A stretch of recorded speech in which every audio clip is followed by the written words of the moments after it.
So all right. So then what happened? This P-51 come in and drops a bomb on him at the crack of dawn. Were they specifically targeting him, or he was just kind of in the way? I didn't get you. Did the P-51 specifically target this poor guy dying in the field? Not the guy down the field. He targeted Oh, okay. It wasn't a P-51. It was a P-48 or another. P-48. So, but he didn't make it through the bomb, obviously. Well, he dropped the bomb on him, and then we went back, and we stopped along the way. Al Koziak and his buddies, they built the fire, and they were trying to warm their feet up, which they shouldn't do. Why is that? Because you can see the fire, target the position? The thing is, then if your feet are frozen, you don't put it to heat. You have to do a slow warm up on them. Like put it under something. Yeah. Okay. It damages the feet. Yeah. Damages the nerves. Yeah. So anyhow, we get back to our headquarters position, Mhm. and they tell us, well, you got a mission tonight. You're gonna need your CW radios. Anyway, I go knock the snow off the armored car, and I go set up the CW radio, which is a 100-watt transmitter. Mhm. Well, it's a big box, huh? 100 watts. It's anyway, long distance. Yeah. You can go 75 miles with that. How long could it run on the batteries that you had in the armored car? That transmitter. Well, we had a voltmeter. When the batteries went down, then we recharged the batteries. Standard lead acid batteries. They're pretty heavy battery. Uh-huh. But the thing was, in the cold weather, you had to keep the engine running all the time. Right. Okay. Because if you shut the engine off and the battery was down, you couldn't start the engine. Yeah. Yeah. We had an experience with that before. Yeah. You don't use much fuel just idling, right? Fuel's not a problem. We had a 75-gallon tank on the car. Oh, 75. Yeah, that'll last a while. It was a straight 6, right? And what? Straight 6. Yeah. So. Very big 6. Big straight 6. And, Yeah. And What kind of mileage did you get on it? what? What kind of mileage did you get on that? I think we're supposed to get about 7 miles to the gallon. Well, it's pretty good for such a heavy truck, huh? It weighed about 8 tons. Jeez, 7 miles to the gallon is very impressive for an 8-ton vehicle. Well, there was something about that engine after the war that they had a lot of these surplus engines. Uh-huh. And that engine was very well built. Yes, it was. It was. And the taxi cab drivers wanted that engine. Uh-huh. Because that engine was supposed to be good for over 40,000 miles. You mean 400,000, I think. You know, over 400,000 miles. Yeah.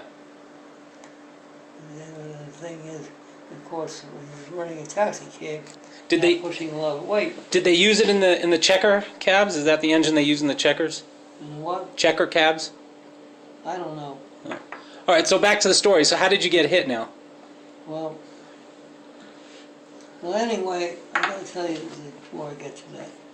Okay, so I got in the armored car, and I set the CW radio up. You have to adjust the coils, and you have to tune it Right. to frequency. So anyway, I'm setting it up, and the Germans had our position. So anyway, I had a number of shells that came in. And the thing is, you couldn't use the CW because it gave away our position. Mm-hmm. And didn't know when a shell was going to drop down the turret.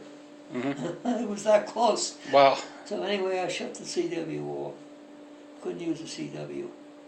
So anyhow, we're getting ready. We're getting gassed up and everything. We're getting ready, and finally we get into position. And there's Harry, me. I've had enough. No, a little sip. Thank you. Sure. You need some.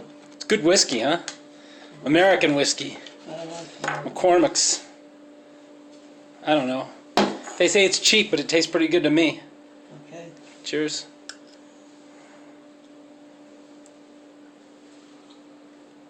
So anyway, I say to Harry, where's Al?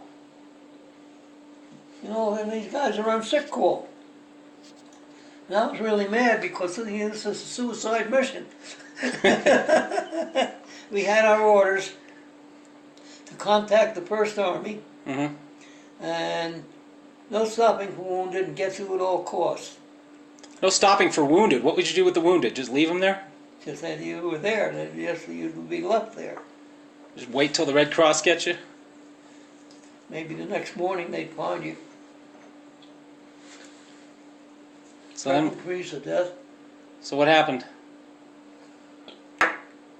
Well, we're in position to go, and they shelled the village to get us through.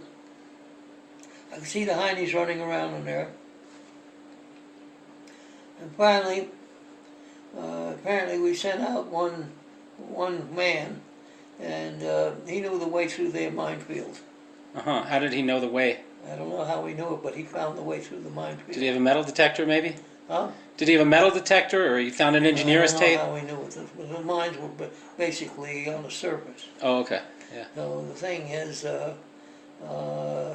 basically we followed that unit. Okay. So we got through their minefield. The mines were perhaps on the surface because the ground was frozen, maybe?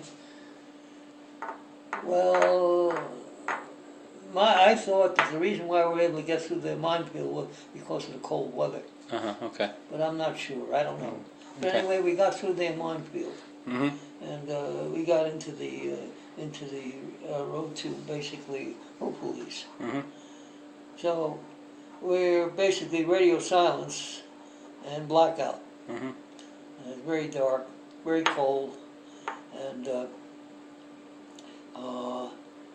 anyway, somewhere along the way, my armored car, I'm the third armored car, so I'm covering the right flank, and that machine gun goes off. I see tracers. Your machine gun? Huh? My machine gun. What, was it jammed or defective, or what I'll happened? tell you what happened. So anyway, I see tracers and I think I'm being fired on. So I'm swinging the turret to return the fire, and I realize the tracers are coming from my machine gun. Harry says to me, "Get your foot off the trigger." And my foot isn't on the trigger. I twist the belt. He twists the belt, stops the machine gun. Oh, okay. In the meantime, the lieutenant up in the first armored car thinks we're being fired on. Right. We don't answer him. Goes radio silence and blackout. You're not supposed to give away your position. So anyhow, that was that. So then we go on, and we turn up a road, and we're on top of a hill in a small village. And we send one armored car across the field, and this guy comes back and says, "German artillery unit over there." Hey, we better get the hell out of there. Anyway, we get turned around, and I was having trouble getting turned around because the tanks were basically hugging our rear. So I had to get out and I had to stop the tanks. We get turned around, and then we go back to the road that we were supposed to be on. And then it goes through the night, and the following morning we're basically in the outskirts of Hopefully's. And we're in German positions. The Germans are all around. Hold that thought. Hold on.